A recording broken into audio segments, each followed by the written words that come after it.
대장동 비리 진상규명위원회 오늘 1차 회의가 열렸는데 여기에서 이재명 후보는 본인을 둘러싼 있다는 사망에 즉각 사과하고 후보직 사퇴하라. 그래서 그렇게 해서 책임을 져야 한다.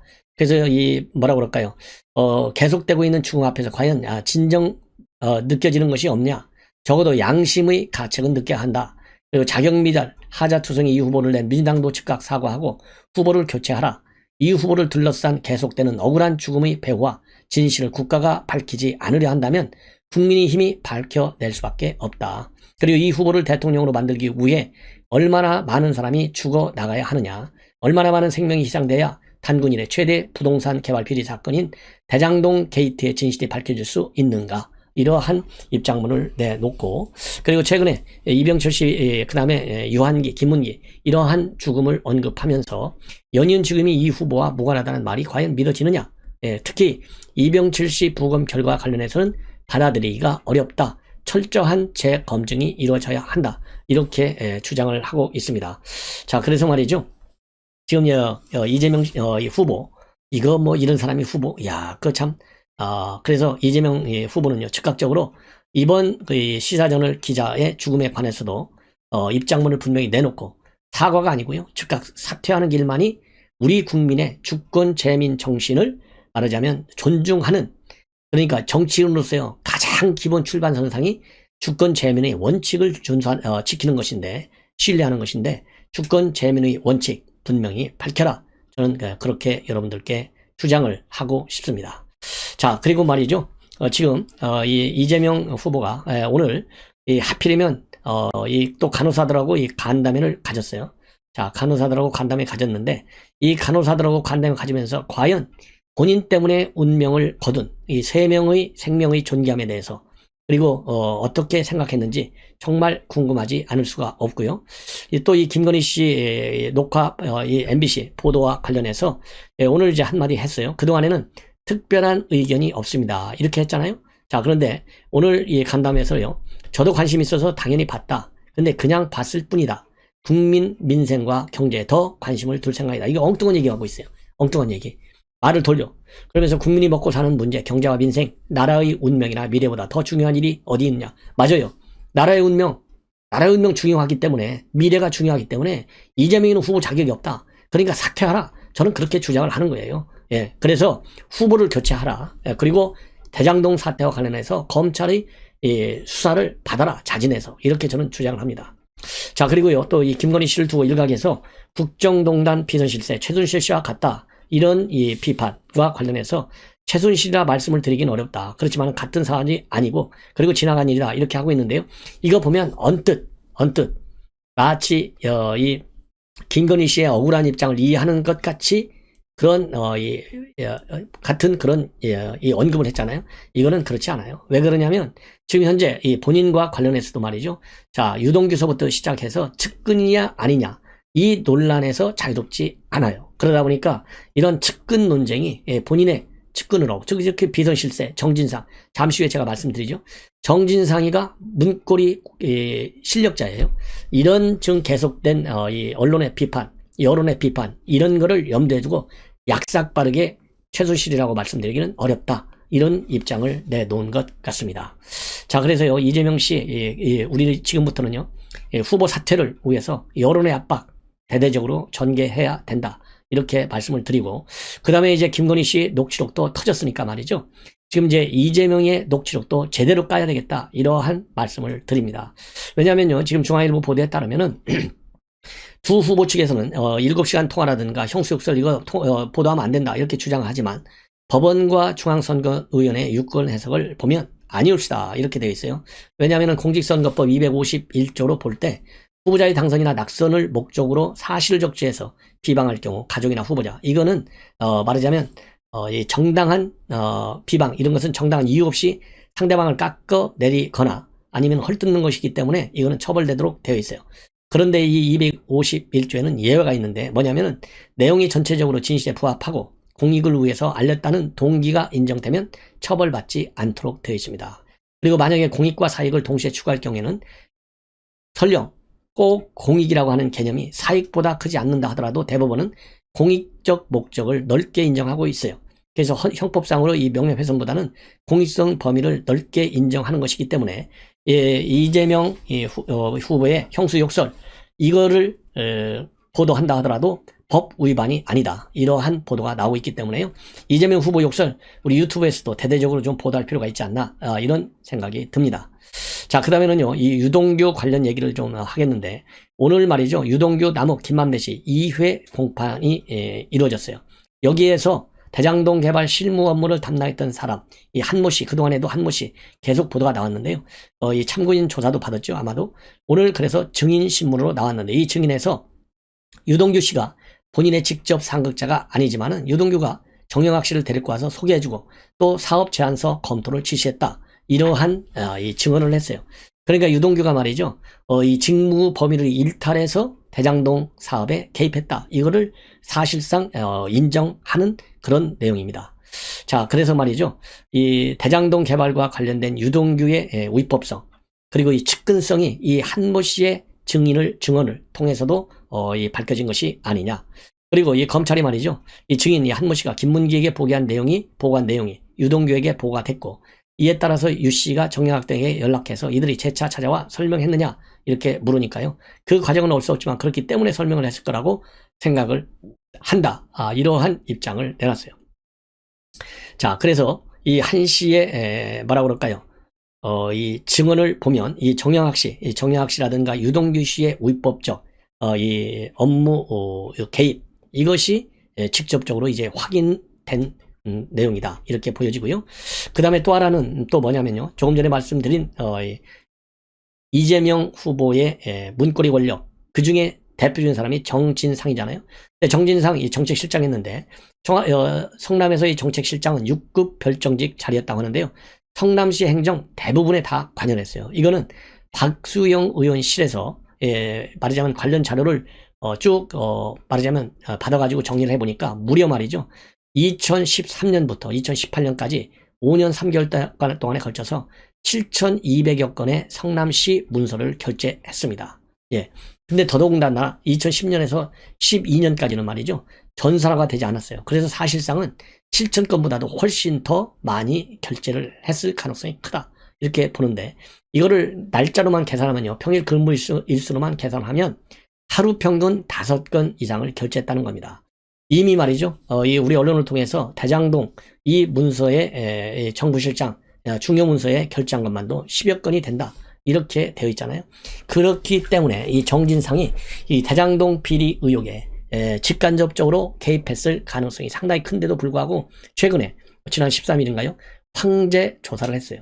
자, 그래서 이번 이 황제 조사와 관련해 가지고 지금 법조계에서는요. 이거 틀림없어 면죄부주는 뒷북 조사야. 이러한 비판, 의혹이 제기되고 있습니다.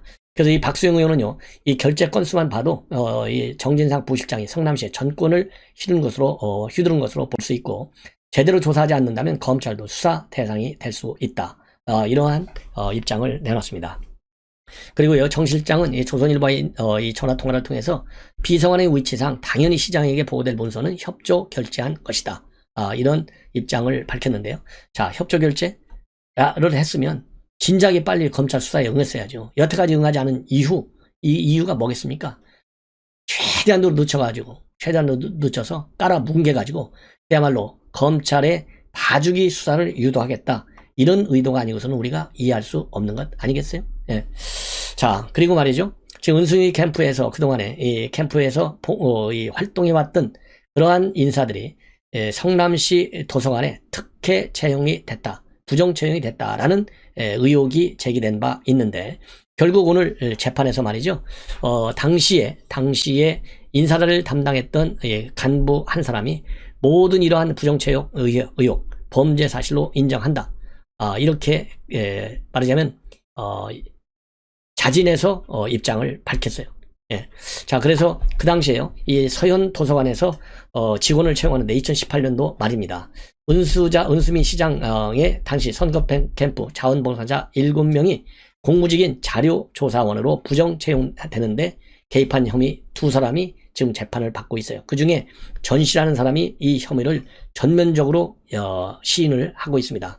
참고적으로 말이죠. 이 은수미 시장의 경우에는 이 경찰, 그러니까 은수미 시장 비리를 조사하는 경찰관에게 관련 정보, 이 수사 정보를 얻은 뒤에 부정 인사 청탁을 들었다는 혐의로 이미 불구속 기소돼서 지금 19일 날 첫 번째 재판을 받게 돼 있는데, 다시 이렇게 서현 도서관에 본인의 캠프 요원을 갖다가 부정 특혜 채용하도록 했다. 이 내용도요. 지금 이 관련 공무원이 시인을 했기 때문에 틀림없이 유죄 판결을 받을 가능성이 크지 않을까, 이렇게 생각이 듭니다. 자, 또 하나는 지금 이제 법원, 2월 달이면은요, 통상적으로 이제 정기 인사가 있는데, 정기 인사랍도 하고 매우 이례적인 현상이 나타나는데, 대법원에 재판 연구로 가면요, 한 100여 명 정도 되는데, 대개 A급, 판사로 인정받는 사람들이 재판 연구관으로 간다. 이것이 관례로 되어 있어요. 왜냐하면 이분들이 말이죠, 이 상고 사건 대부분 다 이 분석을 해가지고 이거를 대법관한테 넘겨주는 역할을 하기 때문에 굉장히 중요한 역할이고 중요 보직이에요. 근데 이 사람들이 아주 에이스급 5명이 일시에 사표를 내서 상당히 뒤숭숭하다, 이렇게 돼 있는데, 그 원인을 보니까요, 이 중앙일보가 분석을 잘하고 있어요. 우선 권순일 대법관이 대장동 사태와 관해서 의혹이 제기돼가지고 그야말로 판사 명예에 먹칠을 했다는 거죠. 한마디로 창피해서 이제 판사 법복 입고 앉아있기가 참 뭐라 그럴까요, 쉽지 않다, 이게 하나 있고요. 그 다음에는 김명수가 말하자면 이제 고등법원의 부장판사 이 자리를 없애버렸어요. 그러다 보니까 대법원 재판연구원 일을 하다 보면 고생한 것만큼 보람이 있었는데, 왜냐하면 인사에서 상당한 예우를 받으니까, 대우를, 이런 것도 이제 기대할 수가 없다는 것이죠. 그래서 메리트가 사라졌다는 거예요. 그래서 이렇게 5명씩이나 이 우수 법관들이 전부 그만두고 나간다. 지금 이러한 보도가 지금 많이 나오고 있어요. 그 다음에 또 하나는 여러분들 잘 아시다시피 해수부 피살 공무원 아들, 지난해 대통령으로부터 편지를 받은 바 있어요. 뭐라고 했냐면 작년이 아니네요. 벌써 이제 해가 바뀌었으니까 재작년이다. 2020년 10월 달에 그 아들한테 문 대통령이 뭐라고 했느냐. 이 아버지를 잃었기 때문에 그 아들의 심정을 이해하고 내가 직접 챙기겠다 했는데요. 실질적으로는 정반대로 가고 있어요. 정보 공개를 청구했는데 법원에서 정보 공개하라, 청와대, 이렇게 판시를 했지만은 청와대가 항소 조치했어요. 일체 공개를 안 해. 그러니까 이 아들을 볼 때, 이거 대통령이 약속을 안 지키구나, 얼마나 얼빠지고 실망이 크겠습니까? 그래서 대통령이 이 심정을 이해하고 직접 챙기겠다 했는데 해주는 게 하나도 없어. 열받아가지고 이 편지를 내일 청와대 앞 분수대에서 기자회견을 하고 돌려주겠다, 이러한 입장을 내놨는데요. 정말 안타깝습니다. 그래서 이 아들이 밝힌 입장문을 보면, 정부에서 사망했다는 사람이 아버지인지도 알지 못한 채 1년 4개월이 지났다. 견디기 힘든 시간이었지만 대통령이 약속한 유일한 희망이었는데, 결국 대통령의 편지는 비판적 여론을 잠재우기 위한 면피에 불과했고, 힘없고 억울한 국민을 상대로 항소하는 행동이 그것을 증명한다. 그러면서요, 대통령을 편지를 돌려주겠고 이제 기대할 것이 하나도 없고 어떤 약속을 하셨는지 다시 한번 읽어보고 제 분노를 기억하길 바란다. 이러한 입장을 냈는데요. 자, 이렇게 자국민도 제대로 못 지키는 대통령, 해외에서 무슨 대우를 받겠어요? 이거 마지막 외유성, 그야말로 공군 이력이 새고 나오니까 이거 한번 타본 거 아니에요? 이거 신뢰할 수 없어요. 제가 말이죠, 30여 년간을 외교 업무만 해왔는데 현장에서 하루 만에 정상회담을 취소당하는 사상 최악의, 말하자면 푸대접을 받은 거예요. 바로 뭐냐, 지금 UAE에 가 있잖아요. 그런데 두바이에서 말하자면 UAE 정상회담, 즉 왕세제, 무하마드 왕세제 하고 정상회담을 갖게 되어 있었어요. 바로 오늘 아부다비 지속가능성 주간 개막식과 자이드상 시상식, 이걸 하게 돼 있는데 왕세자가 불가피한 사정 때문에 참석을 못한다, 하루 전날 공지를 받았어요. 그러면서 무슨 얘기를 하는지 아세요? 이 코로나가 현지에 좀 악화돼가지고 그럴지도 모르겠다. 아니, 대통령 행사예요, 정상회담. 그러면 이렇게 코로나가 심한데 두바이가 왜 갔어요? 제가 그랬잖아요, 취재기자 여러분들, 이렇게 임기 말을 두고 있는 상황, 그리고 임기 말과 관계없이 오미크론이라고 하는 이 국제적인 변이 현상이 전 세계를 지금 뒤집고 있는데, 이 상황에서 문재인 대통령만큼 왕성하게 비행기 타고 다니는 이 오프라인 정상회담을 하는 나라가 과연 누가 있는지 한번 조사해봐라. 제가 그런 말씀을 드렸잖아요. 그래서 얼마나 이렇게 무리하게 갔으면 하루 전날 내가 정상회담 못하겠어, 이렇게 UAE 측으로부터 입장문을 받느냐. 그리고 이유도 또 밝히잖아요. 그냥 사유가 뭐냐, 뜻밖의 긴급한 상황이다, 이렇게 돼 있대요. Unforeseen and urgent matter of state. 자, 이게 말이죠. 그러면서 뭐라고 둘러대는 줄 아세요? UAE 총리하고 회담하는 것도 정상회담이래요. 아니 그러면 유해 총리하고 하는 것도 정상회담이면 처음부터 총리하고 했어야죠. 예? 처음부터. 이게 말이나 되는 겁니까? 이거 국제 망신을 당하고 지금 돌아다니고 있어요. 윤석열 후보가 죄송합니다 라고 하는 사과 의사를 정중하게 표현을 했고, 자, 우리 김건희 씨도요, 차후 상황을 봐가면서 우선 매주 일요일 날 이 MBC가 또 한 번 보도하도록 되어 있지 않습니까? 그래서 두 번째 보도까지가 나오고 나면 이제 김건희 씨도 거기에 상응하는 적절한 조치를 지금 할 것이다. 이러한 지금 이 보도들이 나오고 있어요. 그래서 우리 선대위 이제 지금 뉴스 보도를 보면 이원화된 전략을 쓴다, 투트랙 전략을 쓴다. 그래서요 당사자인 김건희 씨가 한쪽으로 하고, 그 다음에 다른 한쪽에서 우리 선대위 차원에서의 또 이 공식적인 대응. 그래서 이번에 MBC 보도를 보면 여러분들 잘 아시다시피 뭐 그동안에 우리가 의혹을 가졌던 거 정말 어이없는, 남성도 아니고 말이죠, 여성에게 입힐 수 있는 최악의 이미지를 입혔잖아요. 이 사람들 반드시 나중에요 심판을 받아야 돼요. 한 칼에 깔끔하게 이제 없어졌지 않습니까? 자, 그렇기 때문에 자, 어떻게 해서 이러한 의혹으로 우리 김건희 씨의 이미지에 정말 회복할 수 없는 손상을 줬는지, 그 과정, 배경, 그리고 MBC에서 보도하기까지의 여러 가지 이 사연들, 이런 것들의 이 정치적인 문제점들, 사회 도덕적인 문제점들, 그리고 법률적인 문제점들을 철저히 점검을 해서 거기에 대해서는 당당하게 대응한다 이겁니다. 그래서 투트랙 정법입니다. 한쪽에서는 죄송하고 사과한다는 진정성을 우리 국민 여러분께 전달하고, 다른 한쪽에서 그러한 비윤리적인 측면, 그 다음에 법률 위반적인 측면은 철저하게 대응을 한다. 이렇게 투트랙 전법으로 나갈 예정으로 있다. 그래서요, 우선 윤석열 후보가 오늘 오후에 말이죠, 조금 전에 입장문을 내놨어요. 한마디로 많은 우리 국민 여러분께 심려를 끼쳐서 죄송하다, 어떻게 됐든지 간에. 자, 그리고요, 그 시간에는 어제, 그러니까 이 방송하는 시간에는 다른 일정이 있어서 직접 방송을 하지 못했지만은 사적인 대화 내용이 방송으로 공개되는 과정에서 부적절한 것도 있지만은 부인이, 아내가 사적 대화를 뭘 그렇게 오래 했는지 저도 잘 이해가 안 가는 면이 있다.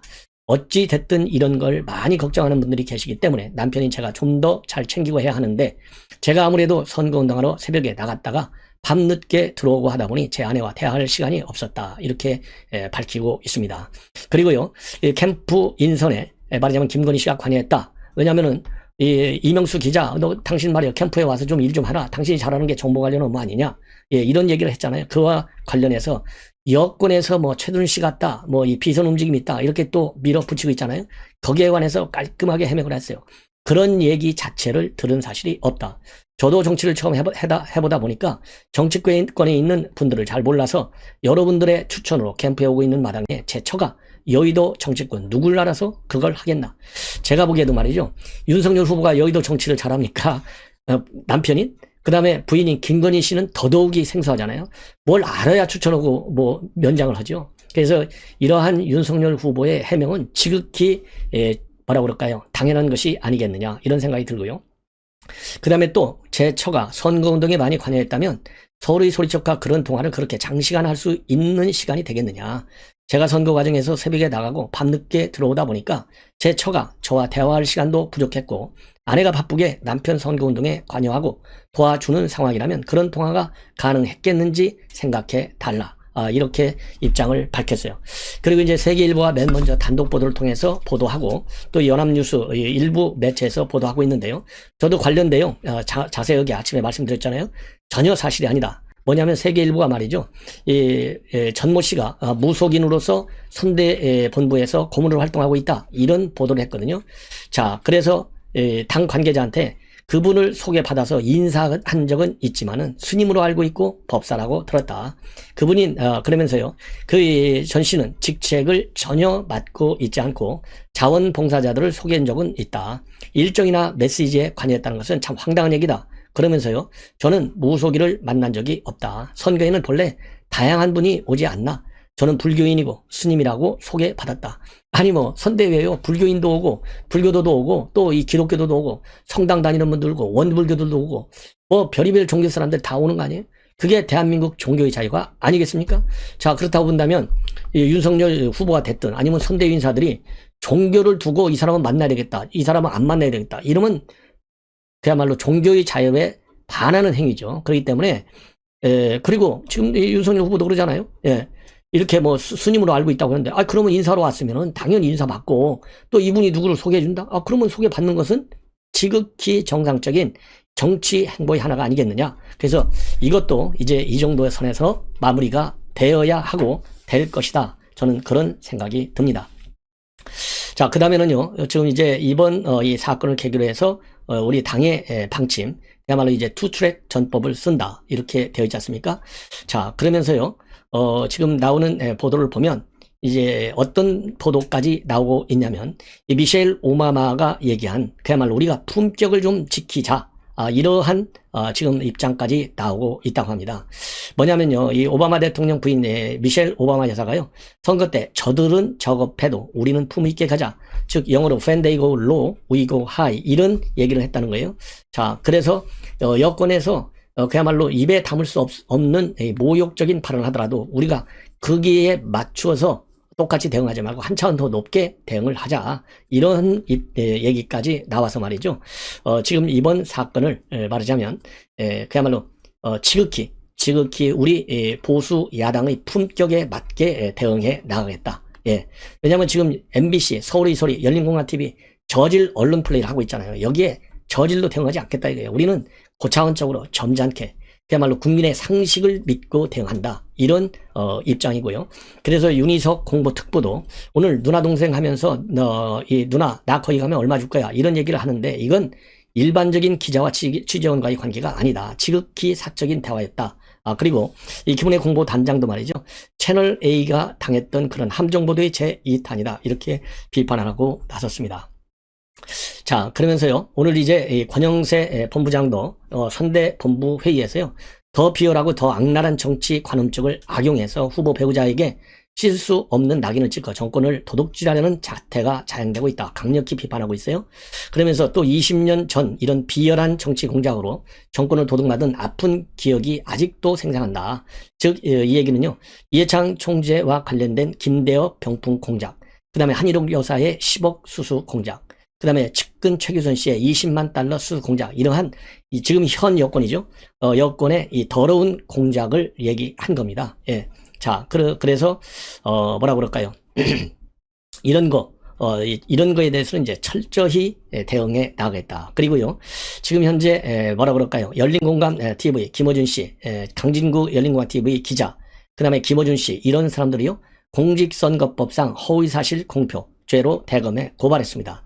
그리고 MBC 측에서의 김광중 변호사, 그 다음에 MBC의 스트레이트 제작진도 공직선거법상의 후보자 비방 협의로 별도로 또 고발을 했습니다. 자, 그래서요, 이제 법률적 조치, 그 다음에 정치적 대응은 품격에 맞게 대응한다.